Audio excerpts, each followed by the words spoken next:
Hello students, welcome to my SM institute YouTube channel. तो आजिर video तुम्हारे कारण बहुत गुरुत्वपूर्ण भिडिओ हबले गई आछे कारण तुम्हारोक मैं आजिर এই ভিডিওটো তোমালোকৰ ক্লাস 6 উমেশ যেটো তোমালোকৰ অসমীয়া কিতাপ আছিল তাত তোমালোকৰ ফাইনাল এক্সামৰ কাৰণে যি কেইটা চেপ্টাৰ আছে এই চেপ্টাৰ কেইটাৰ মই তোমালোকক কমন কোশ্চেন আজি মই তোমালোকক দাগ দি দিম। ঠিক আছে, তোমালোকৰ এই পাঁচটা চেপ্টাৰ মানুহে মানুহৰ বাবে গীত, সাপ আৰু ভেকুলী ৰজা, জনজাতীয় সাধু, এইটো নদী দ্বীপে ৰিঙিয়াই ভ্ৰমণ কাহিনী আৰু শেষটো দি আছে আমাৰ মহগীত লোকগীত। ঠিক আছে, তো তোমালোকে যদি মোৰ চেনেলটো এতিয়ালৈকে সাবস্ক্ৰাইব কৰি নাই তোমালোকে সাবস্ক্ৰাইব কৰিব আৰু ভিডিঅ'টো এটি লাইক কৰি দিব। ঠিক আছে, তো আহক আমি স্টাৰ্ট কৰোঁ। পেজ নম্বৰ আমি তোমালোকে পেজ নম্বৰ 117 বাহিৰ কৰা মানুহে মানুহৰ বাবে তোমালোকৰ। তো এই চেপ্টাৰটো তোমালোকৰ ফাইনেল এক্সামত আহিব মানুহে মানুহৰ বাবে। ইয়াত তোমালোকৰ লিখক দি আছে ভূপেন হাজৰিকা। ঠিক আছে, তোমালোকে এইটো জানি ৰাখিবা যে মানুহে মানুহৰ বাবে কবিতাটিৰ বা পাঠটিৰ লিখক হৈছে ভূপেন হাজৰিকা। ভূপেন হাজৰিকাৰ পৰিচয়ৰ পৰা ইয়াত তোমালোকৰ দুটা কোৱেশ্চন হ'ব পাৰে যে সুধাকান্ত বুলি কাক কোৱা হয়, ডক্টৰ ভূপেন হাজৰিকা। আৰু তোমালোকক আৰু এটা কোৱেশ্চন ইয়াতে দিব পাৰে যে কিমান চনত ডক্টৰ ভূপেন হাজৰিকাক দাদা চাহেব ফাল্কে বঁটা প্ৰদান কৰা হৈছিল, 1993 চনত। আৰু এটা কোৱেশ্চন হ'ব পাৰে যে দাদা চাহেব ফাল্কে বঁটা বিজয়ী কোনজন আছিল, উত্তৰ হ'ব তোমালোকৰ ডক্টৰ ভূপেন হাজৰিকা। ঠিক আছে, আৰু এটা তোমালোকৰ কোৱেশ্চন হ'ব ভূপেন হাজৰিকাক কিমান চনত মৰণোত্তৰ ভাৰত ৰত্ন সন্মান প্ৰদান কৰা হৈছিল। ঠিক আছে, তো উত্তৰ হ'ব তোমালোকৰ 2019 চনত। 2019 খ্ৰীষ্টাব্দত তেওঁক ভাৰত চৰকাৰে মৰণোত্তৰভাৱে ভাৰত ৰত্ন সন্মান প্ৰদান কৰিছিল।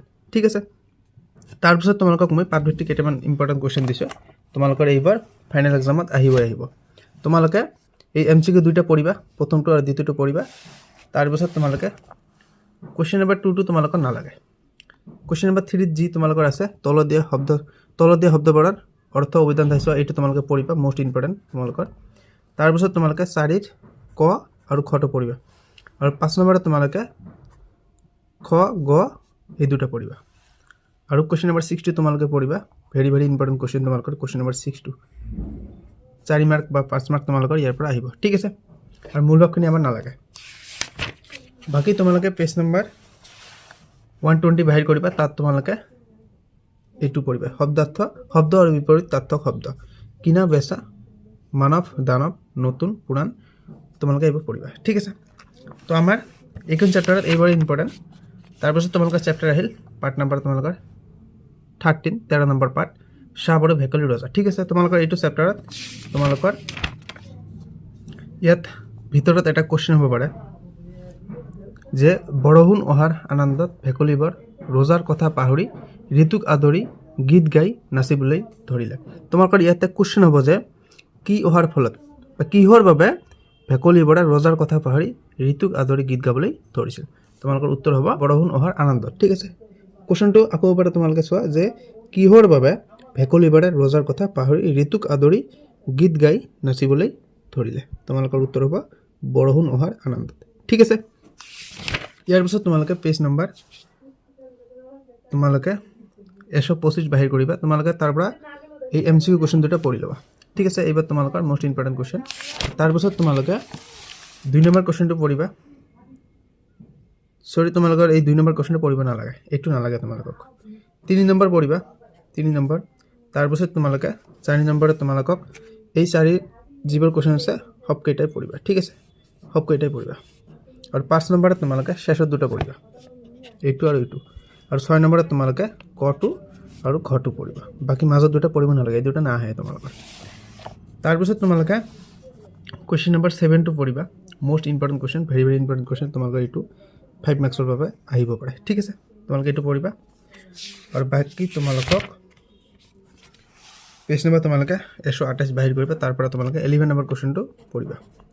ঠিক আছে, এই খালী ঠাইটো তোমালোকৰ এই খালী ঠাইখিনি তোমালোকৰ তুলি দিব পাৰে এক্সামত। ঠিক আছে, তাৰপিছত তোমালোকে পেজ নম্বৰ বাহিৰ কৰিবা।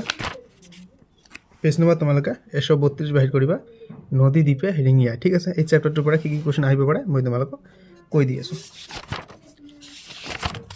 তোমালোকে পাঠভিত্তিকৰ পৰা তোমালোকে MCQ দুটা পঢ়িবাই।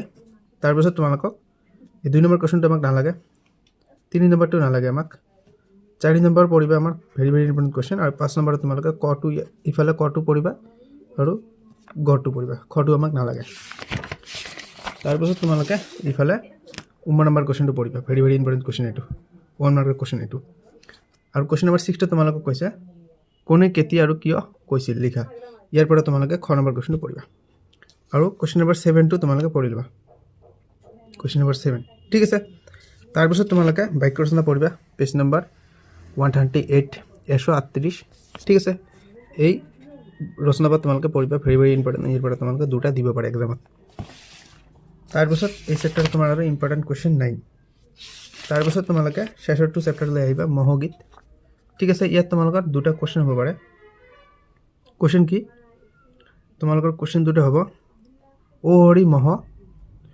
হ ও হৰি মহ হ মহ খেদাইবা টাঙন ল তোমালোকৰ কোৱেশ্চন হ'ব ইয়াতে যে মহ খেদিবলৈ কিহৰ কথা কবিতাটোত উল্লেখ কৰা হৈছে টাঙনৰ কথা ঠিক আছে তোমালোকৰ ইয়াতে আৰু এটা কোৱেশ্চন হ'ব পাৰে যে মহগীত পাঠটিত কি নদীৰ কথা উল্লেখ কৰা হৈছে তোমালোকৰ উত্তৰ হ'ব বুঢ়া দিয়া ঠিক আছে তাৰ পিছত তোমালোকে পাঠভিত্তিক কোৱেশ্চন লৈ আহিবা শব্দাৰ্থৰ পৰা তোমালোকে টেপল এটো পঢ়িবা ভাগৰিতটো পঢ়িবা ঠিক আছে এই দুটা পঢ়িবা আৰু তোমালোকে এমসিকিউ দুটা পঢ়িবাই আৰু তোমালোকে 2 নম্বৰ যি কোৱেশ্চন দিছে কটো পঢ়িবা আৰু খটো পঢ়িবা ইয়াৰ তাৰ পিছত তোমালোকে 3 নম্বৰ কোৱেশ্চনটো পঢ়িবা ভেৰি ভেৰি ইম্পৰ্টেণ্ট কোৱেশ্চন এটো তোমালোকৰ 100% আহিব 5 মাৰ্কছৰ কোৱেশ্চন 3 নম্বৰ কোৱেশ্চনটো আহিব আৰু তোমালোকে বাক্য ৰচনাবোৰ ইয়াৰ পৰা পঢ়ি লবা পঢ়াল ঠিক আছে এইকেইটা বাক্য ৰচনা তোমালোকে পঢ়ি লবা